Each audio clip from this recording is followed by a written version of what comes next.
Welcome back, guys. Today is a really exciting day for me because we are here with Vicki Higgins, all the way from Palm Springs. Am I saying this correctly? Yes. Yes. Woo! Beautiful place in California where there's sun all year long, I think, and it's super hot even in the winter. So, welcome, Vicki. How are you today? Thank you. I'm great. I'm so grateful to be here. I'm really excited about this opportunity. So thank you so much. Yeah, we are very happy to have you because most of the audience who is watching this summit are people who are looking to reinvent their existing offline business and take it online, or people who are having a great idea and they just don't know how to create online business. They are just getting started. So we have a lot of coaches on this summit. We have a lot of people who took business and from offline they made it online. They're showing us how they did it. We have a lot of educators. With you, your background is so unique and so amazing that I will let you share with us. But ladies and gentlemen, just so you understand, this lady is a big player. Okay, big player, big games, big money, big contracts. She's doing really great work. And she is here today to show you not only how she shifted and she took that work from one on one working with clients to online now, but she also can show you how she could be helpful to your new business in the future with what she's doing right now. So, welcome, Vicki. I'll let you take it away and please share. Thank you. Well, like I said, I'm so grateful to be here. Uh, just to give you a little background and to just, make sure the audience feels comfortable of what I'm going to be talking about. If you're a thought leader, if you're an entrepreneur, if you are a podcaster, and your goal is to make an impact in the world, then you're certainly in the right place. So, one of the things that is a mission of mine is to really help you, thought leaders, align with corporate sponsors. I'll get into this a little bit more, but leveraging the power of a company, a corporate sponsor, to sponsor your message will increase your revenue that you're bringing in, but it will also increase your impact that you're making in the world. Because when you're out there taking the charge and trying to do it alone, you can go so far. But when you get a company behind you that believes in your mission, your message, and what you're doing, it's really amazing because you're able to really leverage that company's reputation, their social media, their email list, and it helps you skyrocket your impact in the world because you're working together in collaboration. So, a little bit about me, I'm the CEO of Connection Partnerships. And I started Connection Partnerships in 2018. So I'll share about that transition from corporate to starting my own business. I'm an award winning and sought after partnership expert. I actually did the naming of Toyota Arena in Ontario, California. We just did that naming in 2019. It was a 10-year deal and it's with Toyota. So that arena beforehand was an 11,000 seat arena, concert, sporting events, really, really great location in Southern California. And they were approaching their 10-year mark. And so they needed to make some changes in all of their sponsorships, but they needed a new name. And I was the one that really was able to land that for them. So we're so excited to announce the naming of Toyota Arena in 2019. And I still work closely with them and helping Toyota and all of the other sponsors be engaged through the pandemic and putting together our plans for their reopening afterwards, hopefully soon. I also was with LA Tourism and I helped connect the Dine LA Restaurant Week with American Express. So it's one thing to say, hey, we're going to do Restaurant Week. But boy, when you add the power of an American Express behind that, they were able to get it out to their cardholders, have it be a really cool tourism promotion. And that relationship has lasted well over 10 years. So I'm super proud of that. I also created a lot of corporate sponsorships with Coca-Cola, Wells Fargo, Stella Rosa Wines, many others. That's just to name a few. But prior to the pandemic, my agency was really working one-on-one. We were working with Toyota Arena before it was named Toyota Arena, as a client.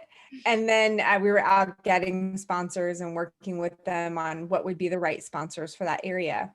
I also had clients that were concerts, large scale events like car shows that were over 100,000 people. So most of my work was very high dollar, over a couple $100,000 in one contract. So that wasn't really an online business. I have a website. It was really up just for show, for legitimacy, but most of my relationships were one-on-one. And so when the pandemic hit, the concert venues shut down, Toyota Arena shut down, all of my big events shut down. And I had to really take a look at how to move from a face-to-face business to an online business.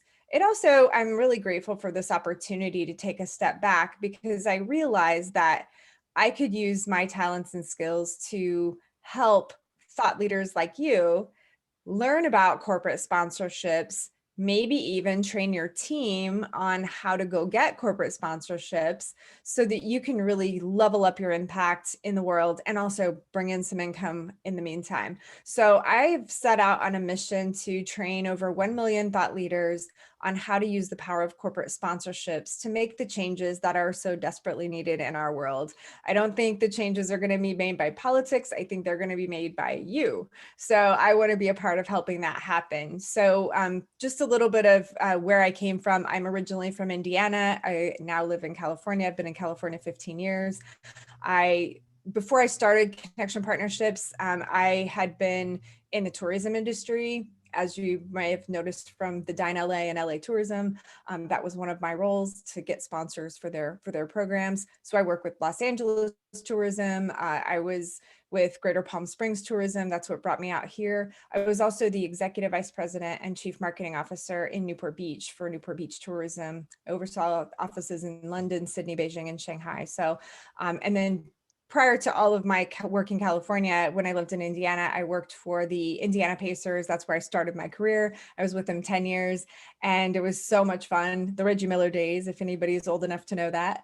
And then I also was the person responsible for sponsorships for an airline, ATA, American Transair.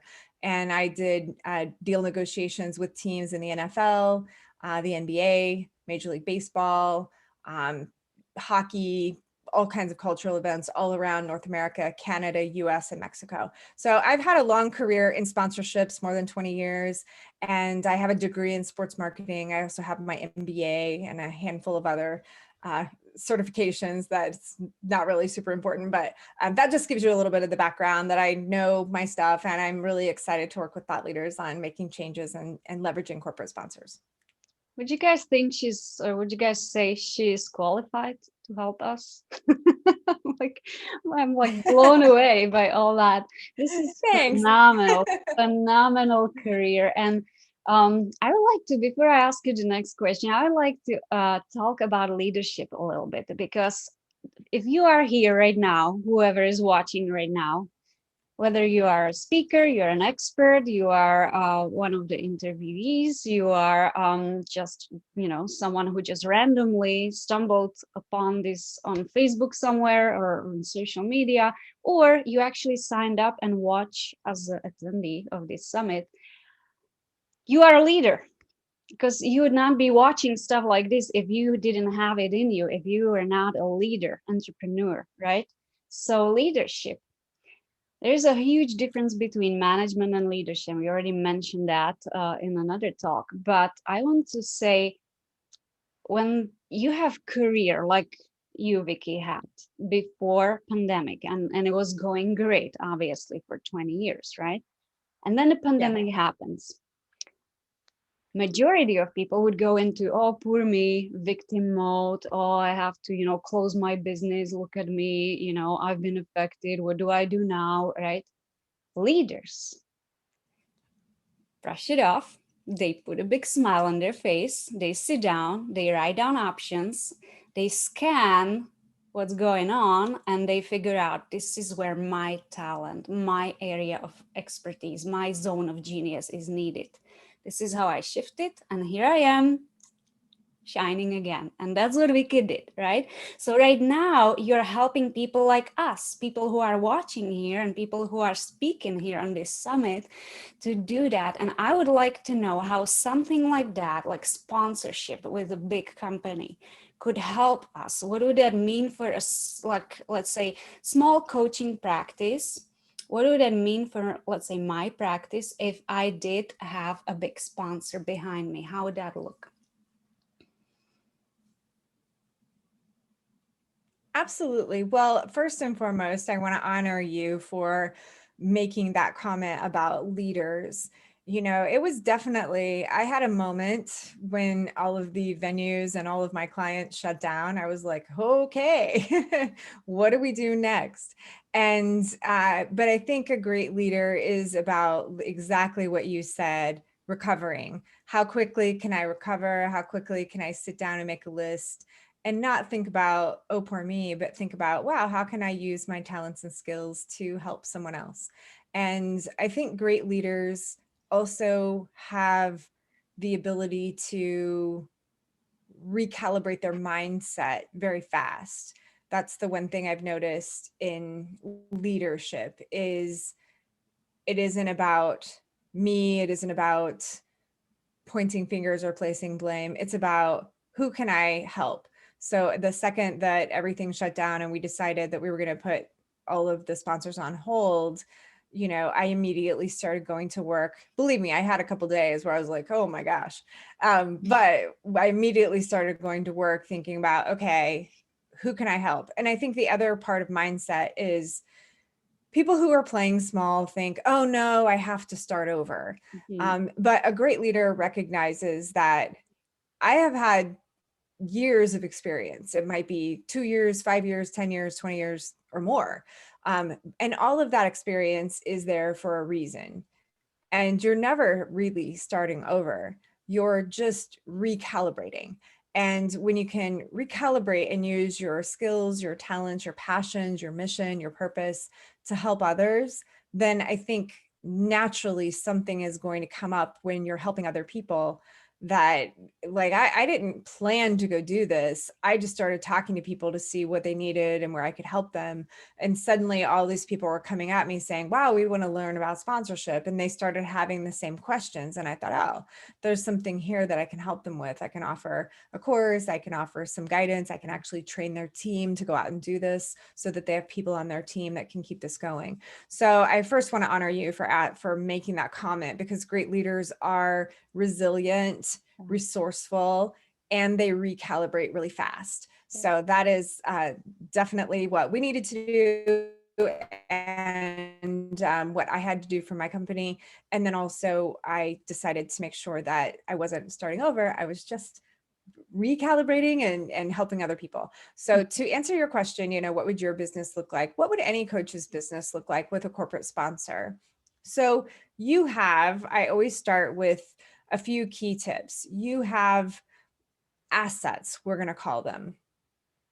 These are things that a company might want to align with. So first and foremost, we take a look at who is your audience.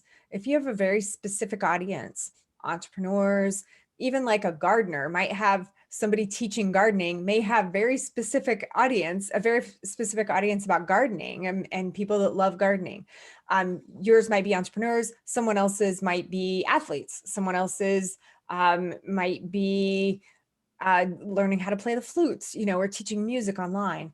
It's anything. You can be a coach of anything. It does not matter. It can be a coach of mindset. It can be, I think I spoke with someone yesterday that was coaching about menopause. It's all over the map, but whoever your audience is, the more specific you can make your audience, that's a really important factor. So once you know who your audience is very specifically, the demographics, the psychographics, what they like, what they love, what they read, what they do for fun. And you also understand the brands. And I'll go back to my Toyota Arena example. Toyota Arena, that arena is located in an area that is a very highly populated area. And it's a lot of people who work 9-to-5 jobs. There's a lot of industry, there's a lot of manufacturing, there's a lot of transportation. It is probably not a Mercedes-Benz market. So we didn't go after Mercedes-Benz. We went after Toyota. A lot of these people are also family. They own their home. They like to go out on the weekend and take their boat to the lake. They have families. They are also maybe driving into LA. So they could be a Prius audience or they could be a truck audience, right? So we were very specific when we started making that attraction. We didn't just go after any auto dealer. We went after Toyota specifically because that's the audience. So when you, as an entrepreneur, as coach, when you know your audience, you can even survey your audience and find out what kind of car do they drive, where do they have their health insurance, what kind of phone carrier, who's their phone carrier, what kind of products do they use in their home, do they like Home Depot or Lowe's when they're doing home renovations. So you can ask all kinds of things, and when you find out what your people love, your goal in bringing a corporate sponsor in is to really add value to your already existing audience. And then you're also able to use your assets. So your assets might be your social media, your email list, events that you're doing like a summit. You could have your summit sponsored by American Express, and all of the people attending the summit could receive some kind of a great incentive or a great program. If they're an entrepreneur, maybe it's open by American Express for small business owners. So there are a lot of ways that you can work with a corporate sponsor, but knowing your audience is the first step. Knowing what your assets are that's the second step. And then really thinking about what is in it for the sponsor. So what are they already advertising? What are they trying to make happen? And how can you facilitate that so that the steps for them to attain a new customer becomes easier than them advertising on social media? So knowing what's in it for them and having an idea that already aligns with something that they're doing. It could be a message around social justice. It could be a message around small business ownership. It could be a message around health and or wealth. So just think about what you can provide. So those are the first three steps: know your audience, know your assets, and then also know what is in it for the sponsor. Then you can start thinking about, the revenue side of it, and you put together some packaging, have a conversation. And so how it benefits you is there's a package associated, a price tag associated. So there's income coming in. And then there's also the opportunity to have them be a sponsor and a real true partner. So maybe they're also marketing your summit out to their social media. Maybe they're saying how great this is and how proud they are to be a part of it, and they're sharing it with their email list. So it really does make a big impact. And it also builds your credibility when you're aligning with a big brand or any brand. It bumps up your credibility as a thought leader as well, because then you've got somebody that's backing your mission and they're telling it to their people just as you're telling it to your people. So it should be a win-win on both sides. Does that help? That is priceless. And I'm sure many of people who are watching right now, especially those who already have business, who already are coaching, who already are, in this field of work, in this area of work, are having a big aha moment right now. And they are like, wow, we need to talk to Vicki. We need to connect. So this is what your company does. You guys come in, or you come in, and you are making these connections. You help people to find their matching counterpart, right? Sponsor. Then you help make the connection, correct? I really do.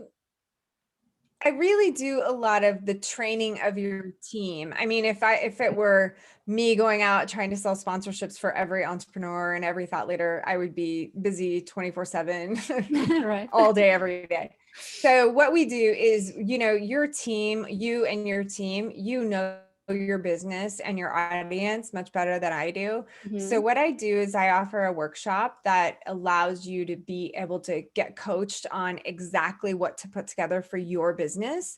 And I also train your team. So I have a couple of different programs that are really focused on your business, but it also gives you some steps to follow and a way to go find the right sponsor for you. I also am a big fan of longer term sponsors Mhm. than a one event sponsor. Right. And it's because I was the one that had to review sponsorship proposals, and it was ridiculous if I got one request a month, from a person to sponsor something. It was overwhelming because I had to review 3,000 proposals, and that was just part of my job. Right. So if you can make it for a full year and you can really encompass what you do in a full year, but in the training, in the group training that I do, it's like a master class, and I take you through and offer you some templates to use and help you and your team really understand. And then of course I'm available for questions and things like that, but I really help your team learn how to go and accomplish the sponsorships themselves, because it's probably,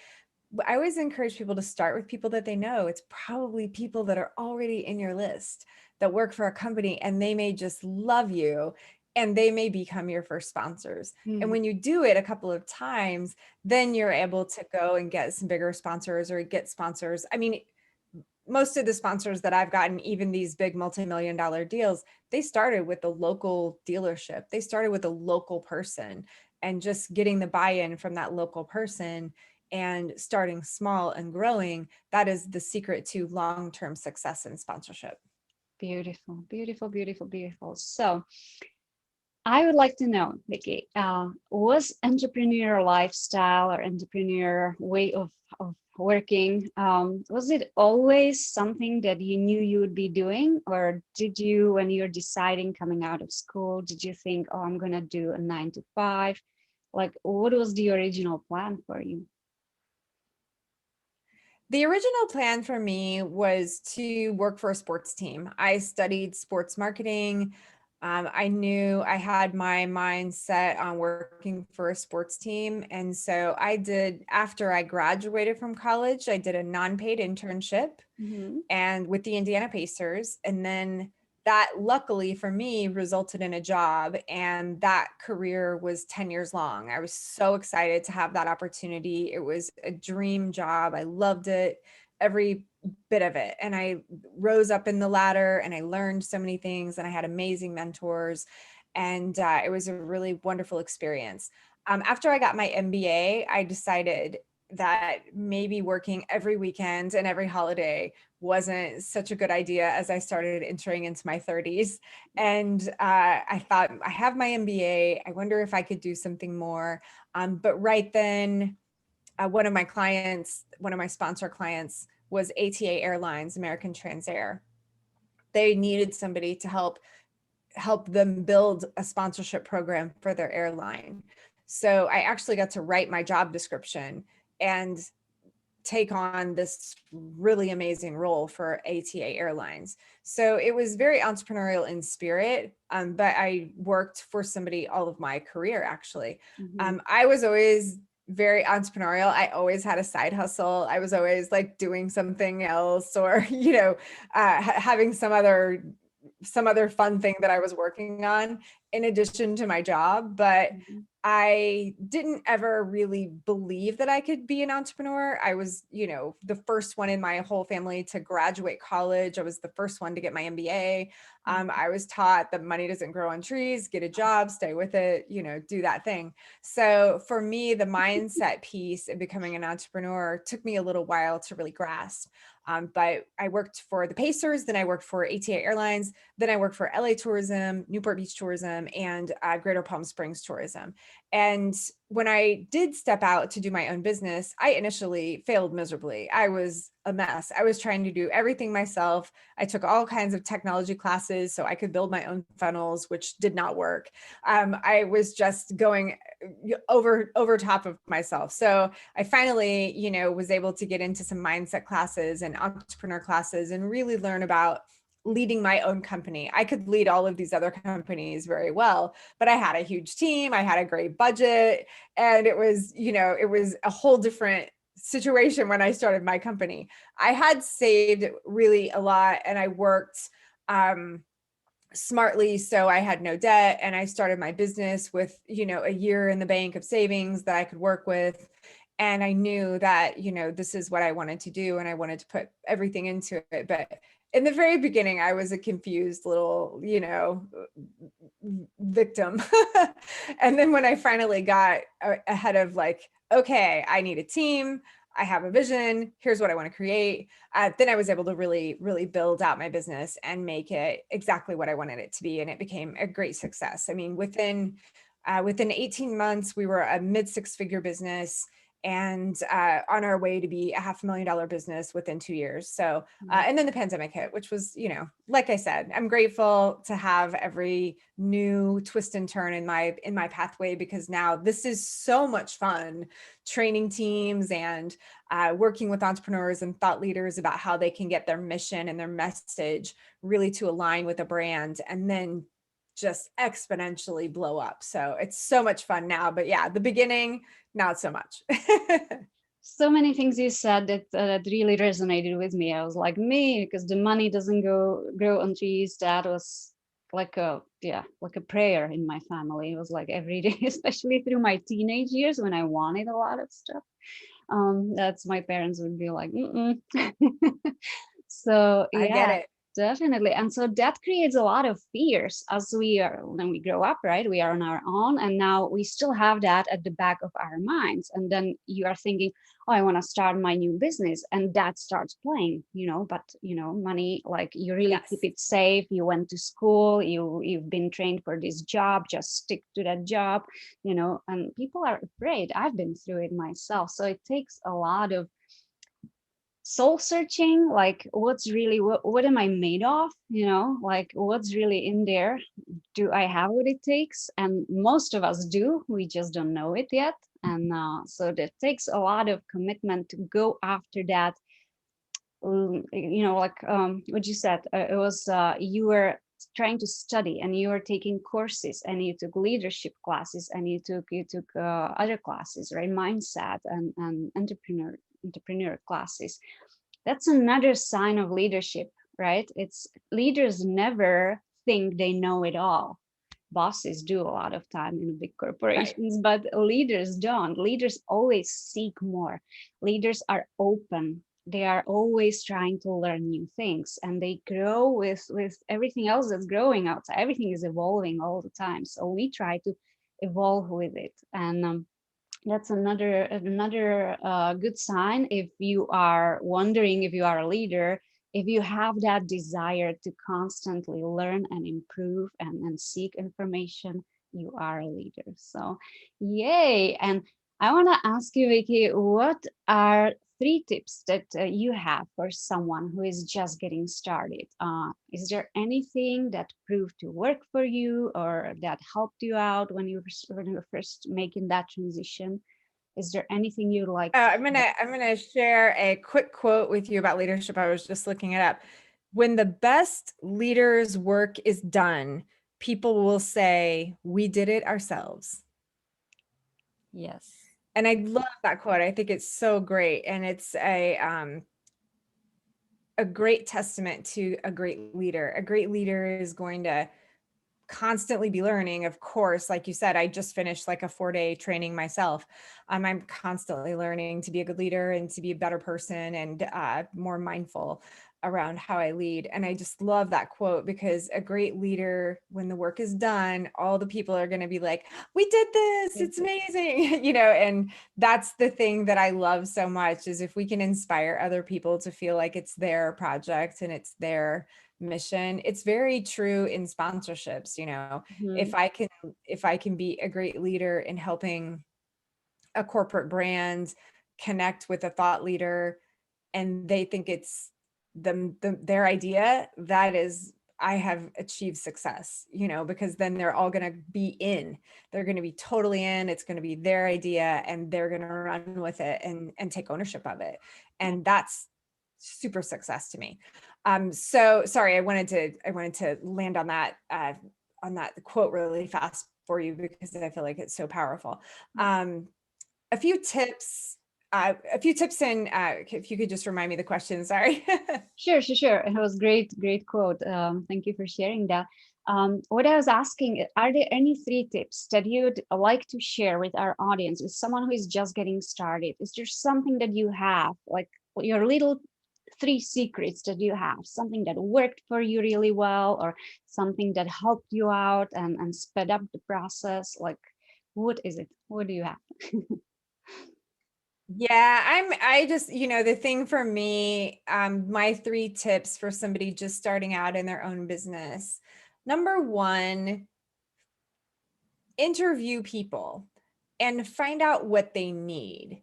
So many entrepreneurs have a great idea and want to go change the world, but it isn't something that people need or are going to buy. So before you start, or as you're getting started, or if you're in sort of that beginning phase, I know it's a great idea in what you want to do, but go interview people, talk to people on Facebook, talk to people on Clubhouse, talk to people on Instagram, see what they need.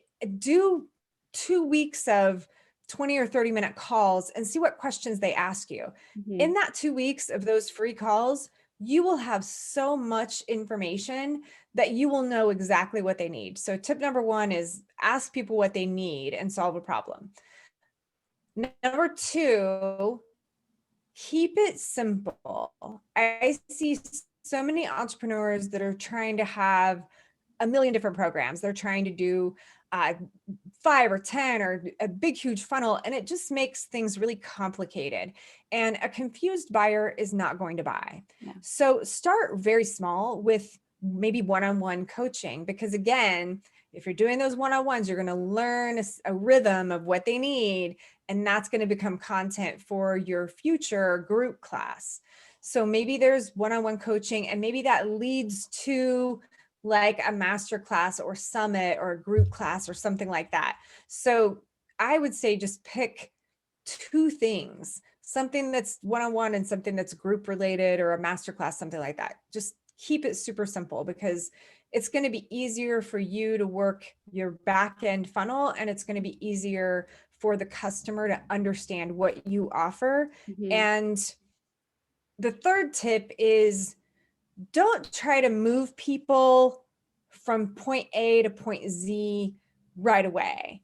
I see so many entrepreneurs that are trying to say, oh, wow, you're my perfect client, blah, blah, blah, blah, blah, blah, blah, blah, blah. And they try to fill in all of the points from A to Z in one conversation, and it freaks the person out, and they end up not being a customer. So it is a relationship, and treat it like that. Treat it like dating. One coffee date, have one thing that you can help them with. The next time, see how that went, what's working for them, what's not working for them. Then strategize a little bit, take one more step, and allow them to take kind of that yellow brick road, journey with you. They'll stay with you longer.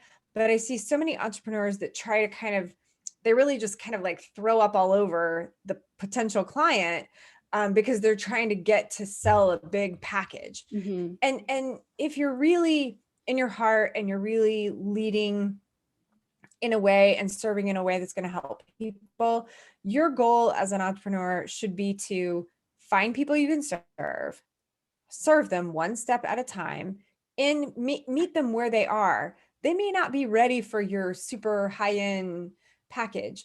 Maybe they are, but most people, I want to say it's like 7 out of 10 people are not ready to buy right away. And if they do, they want to just know you and like you and trust you.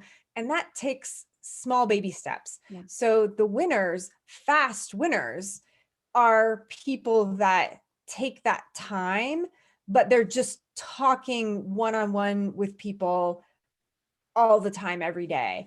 I believe in genius hours in the mornings, and I spend, 2 hours or maybe 3 hours, like 90 minutes and then another 90 minutes.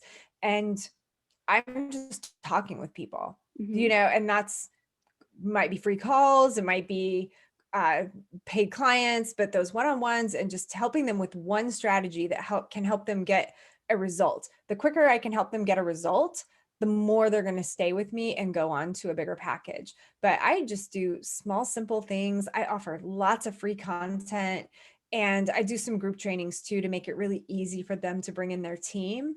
And but yeah, I mean, 3 tips to me is just, know your audience and what their need is, solve a problem, keep it simple. Number two, just one or two things so that you're not overwhelming yourself and that it's not confusing your buyer. And Mhm. then three, don't try to make them go from A to Z all in one fell swoop. Just take them on a journey with you, and they'll stay with you a lot longer, and they'll spend a lot more during the course of their time with you. True. Plus, as they are with you for a longer period of time, they are learning to like you more and trust you more, and it's just getting better and better and better. Just like you said, just Yes. like in dating. Yeah, absolutely. Yeah. Then they're going to become your raving fans, and you've helped Mhm. them in so many little strategies that have become amazing for their transition in their life, that they're going to be the ones out there telling people all about you. And that's what you want. Like, you want raving fans talking about you, not always you saying, "Hey, come work with me." Yes, exactly. Vicky, this was priceless. Thank you so much. This was so much great information, such a great ideas. I am so grateful for you joining us today. Thank you. Well, it's my pleasure. I appreciate you having me on. I do have a free gift for your viewers. So if you go to vickyhiggins.com, and it is /masterclass, Mhm. there is a masterclass that I typically charge quite a bit for. But when you purchase that particular class that's up right now, then for your audience during this summit, you guys can have that as a free class. So that's a training on how to do corporate sponsorships. It's a group training, and I'll do a couple of them, and then you'll be able to get the replay. Fantastic. So we'll leave the link to your website below this video so people have easy access to that. And where would people find you? If someone wanted to connect with you and maybe talk to you about future cooperation or something, well, how would they find you? Yeah, you can just go to vickyhiggins.com, or my agency is CXP, like Connection Partnerships, Mhm. cxpagency.com. But right now, all the trainings that I'm doing are on vickyhiggins.com. Wonderful. Very easy. Easy breezy. Yeah, Thank you so much. exactly. So, everybody, have a wonderful day. Stay healthy, stay happy, stay creative, and we'll see you soon.